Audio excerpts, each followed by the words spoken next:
Okay, let's talk about William Apess. Or rather, let's talk about what William Apess represents and why we still read him. In our reading so far, we've seen the presence of the Native Americans as a disruption to the plans for the settlers. The Native Americans also were understandably hostile when settlers moved into their lands that they had used for many generations. There were regular problems between the lives of the settlers and the lives of the native peoples. Historically, as we've seen, the typical way of resolving those disputes with the native peoples was simply to exterminate them. The Puritans basically wiped out the Pequot people and the Wampanoag people. The presence of the new settlers led to a shrinking population of Native Americans, either through the new illnesses that the Europeans brought with them or through open warfare. The tribes that actually were flourishing at this time were the tribes like the Cherokee Indians. And this group, like other groups of Native Americans, sent their kids to American schools, wore American clothes, lived in American houses, and converted to Christianity. They did everything that they could to accommodate the European settlers into their lands. But even that was not enough. In 1830, President Jackson signed into law the Indian Removal Act, which forced all Native people out of their ancestral lands and into the Midwestern reservations. In a response to this, the Native people, especially the Cherokees, hired a lawyer, actually a team of lawyers, and took their case all the way to the Supreme Court, and they won their case. But Jackson still sent the military out and forced the Native Americans out of their ancestral homes. That march west was called the Trail of Tears, and about 50% of the Native people who walked out on that trail died before arriving at their destination.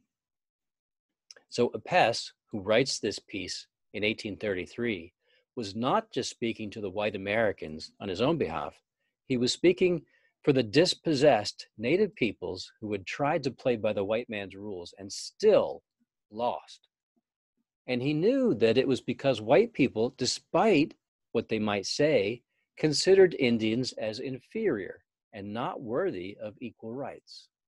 So we read Apess because his voice is the voice of dissent against persecution. But also, his speech is designed with classical rhetoric that intends for his audience to consider its own immorality. One thing you'll note in his speech is that it's full of rhetorical questions. Now, rhetorical questions are questions like when he asks if the Native people have had enough degradation. The question goes unanswered because it already has an answer. Anyone listening to the speech couldn't say, no, let's heap some more degradation on the Native Americans. It's rhetorical because its answer is already a part of the question. His speech begins by an appeal to shared values, to Christian values, and to the belief in the Christian God who created everything. He goes on to say that the people who live on Indian reservations are a scandalous group of people. And again, he here is he's reaching out to people who share this value. Anybody who goes to the reservation would see this kind of degradation. The kids run around ragged, the women prostitute themselves, the men are without work. And how awful is that? At first, he seems to be saying that this situation is their own fault. But then he says that the reason for the dirt and squalor are that they have no opportunities for improvement.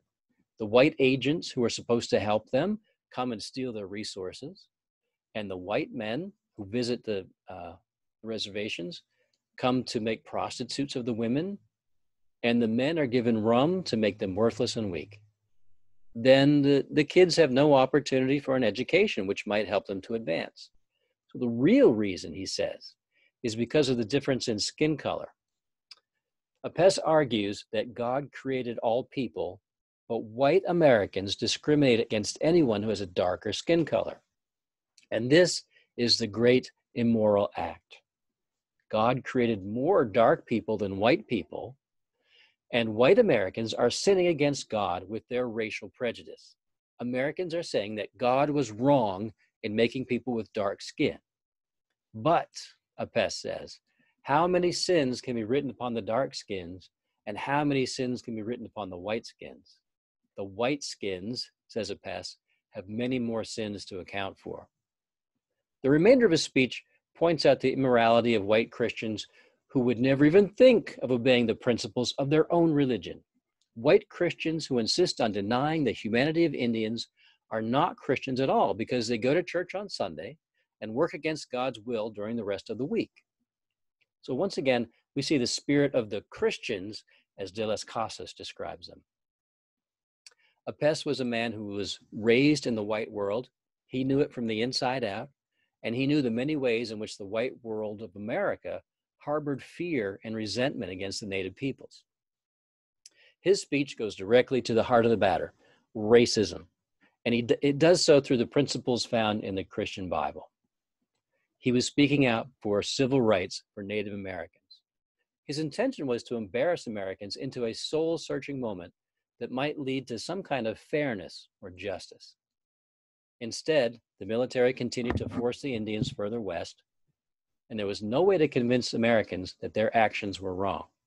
So, as you read Apess, you might want to examine closely the places where his argument makes use of logos or factual logic to show why Americans were wrong in persecuting Native Americans.